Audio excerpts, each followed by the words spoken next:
I got another question about Trey for you. You ask a question. Go ahead. Does he still have a chance on the Niners, or has he been written off? I think he has a chance. I think he has a Okay. chance. It's You think he'll be here come? Well, we'll talk about a trade later. He has a chance. Keep going. yeah, no, I think he has a chance. They said, this is his chance right now. Him and Sam Darnold both, but I think this is Trey Lance's last chance in San Francisco. I think he has the ability. He's going to have the time where Brock Purdy's not going to be out there. I know it's mini camp and all that stuff, but he's going to have time all to himself. And if Trey Lance is the guy that everybody thinks he is, right? If Trey Lance is the guy and he can fulfill his potential, I think he could take the job.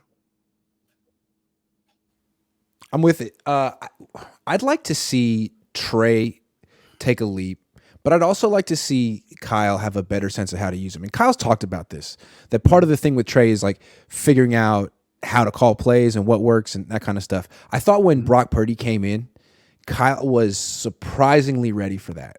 Like he was calling different plays for Brock than he had. It wasn't just like, hey, Brock, go do the stuff I was calling for Jimmy. All of a sudden there were more pocket movement, more shots down the field, more shots outside the numbers, especially to the left. And I thought, wow, Kyle sort of has a feel for Brock Purdy and what his strengths and weaknesses are. I'd like to see Kyle have that with Trey because I thought, especially as a runner, he didn't really have that feel. I mean, everyone assumed that because Kyle had success with RG3 that he was going to also have success with Trey, but they're such different players. So I'd like to see Kyle have like a better game plan. And we talked about it earlier. Like you don't necessarily have to run Trey that much to have him be a threat in the run game. Yeah, I don't know if the offense really changed all that much when Brock Purdy came in. I think it was just Brock Purdy. I think he just was able to run it better. He was just more. Wasn't there a stat though that like Brock Purdy had like more 30-yard touchdown passes in 2 weeks, 3 weeks than Jimmy had in 5 years or something like that? I mean, there was a little bit more of a vertical element at first, but then Brock started checking it down to say, I mean, like his life depended on it. Yeah, well, I think the thing was he was actually. I think Garoppolo threw those plenty. He just didn't hit them. Whereas, That's true. Purdy came in and he hit him. He hit like That's I think true. against That's true. Wasn't against Tampa. Well, I guess I was just impressed that Kyle had the confidence to call him. You know what I mean? But maybe Kyle feels yeah. But I mean, and you go back to the game in which the week 2 game when Lance got injured and Garoppolo came in that game. Remember, as soon as Garoppolo came in, one of the question was all of a sudden this offense is throwing the ball over the field now that Garoppolo. What's that about? Exactly. Maybe that's a game manager thing from Kyle. He's like, well, people think I'm not going to have confidence in my backup, so they're just going to expect me to run the ball, so I'll take shots.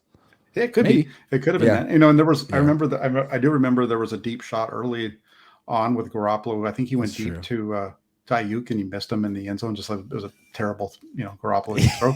But it was. I think the biggest. We'll get into a little bit more in terms of Purdy and Lance. I would be interested to see how well Lance operates that's the same offense, but I would be interested to see Lance operate an offense that isn't asking him to run the ball at all. And it's just like everything is the same as what he does with Purdy or Garoppolo, where it would be interesting to see how that works and if it even can work. And I saw you posting clips of Sam Darnold in Carolina. Like he runs a mid 4.8, like just like Brock Purdy. I mean, they're pretty much the same athlete, but in Carolina, he'd run a zone read once in a while.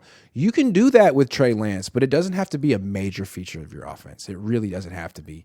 And if Bill Walsh were the Niners head coach trying to develop Trey Lance, and he was a hell of a quarterback coach, he wouldn't be wasting his time on quarterback-driven runs. It's just a small part of what you're trying to get accomplished.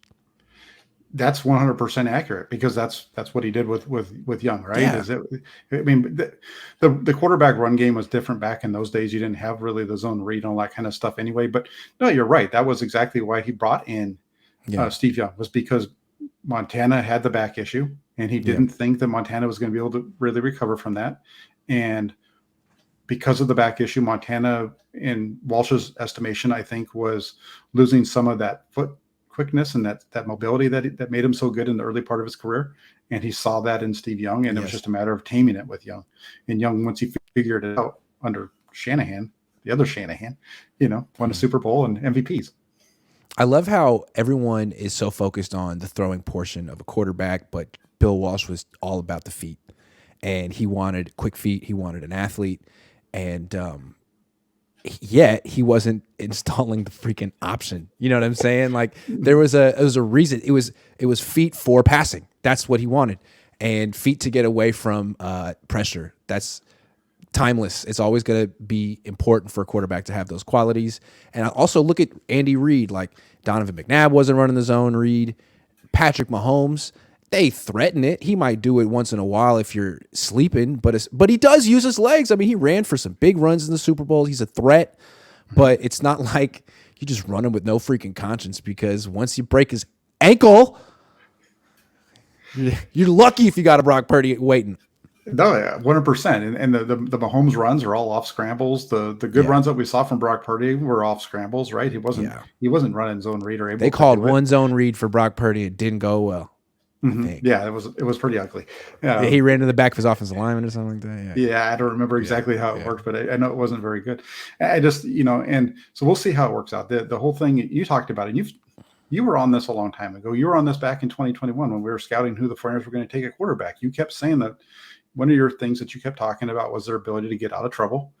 That's why that's one of the reasons why you weren't as high on Mac Jones as I was. Right. I feel like the league is trending that direction, man. Like, it's you either are the kind of quarterback who gets the ball out of his hands in like 2 seconds, like Drew Brees, or you can get out of there. And I feel like there's very few Drew Breeses and Peyton Mannings anymore. Mac Jones was supposed to be that guy. Maybe he'll get there.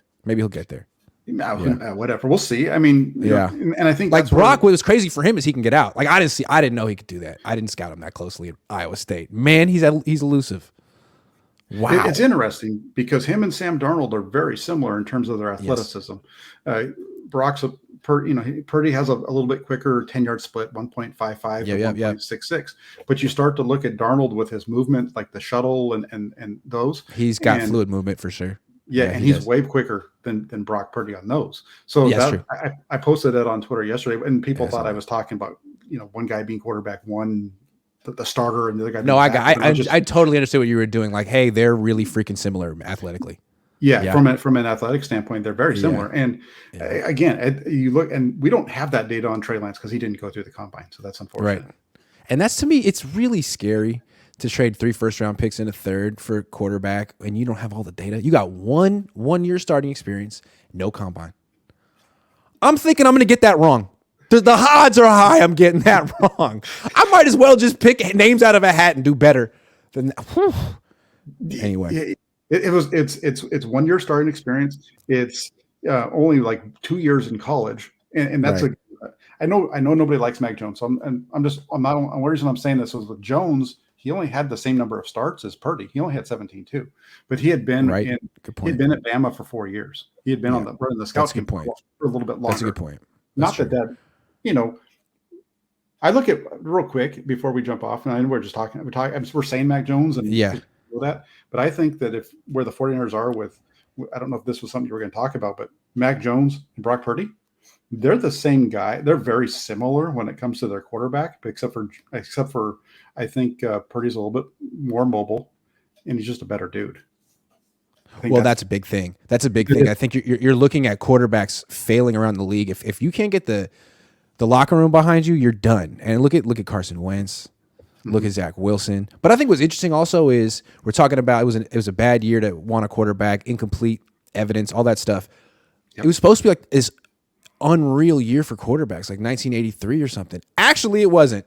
It was Trevor Lawrence and maybe Justin Fields, and the book is out on the other. But frankly, Mac Jones could be traded. Trey Lance could be traded. No one wants freaking Zach Wilson. Like Justin Fields, I mean, it's impressive that they held on to him and didn't just take another quarterback. But that was a decision they had to make. They had the number 1 pick, so maybe next time there's a global pandemic, if that happens again, don't draft a quarterback. Don't do it. That's right. That's what happened. That's what we learned.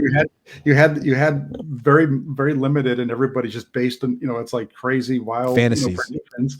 And all of a sudden, this guy that's, should go maybe around 3 is going, second overall. Yeah. Right. But again, if there had been no pandemic, Trey Lance would have started 2 years in college, and you would have known what you were getting into. But there was.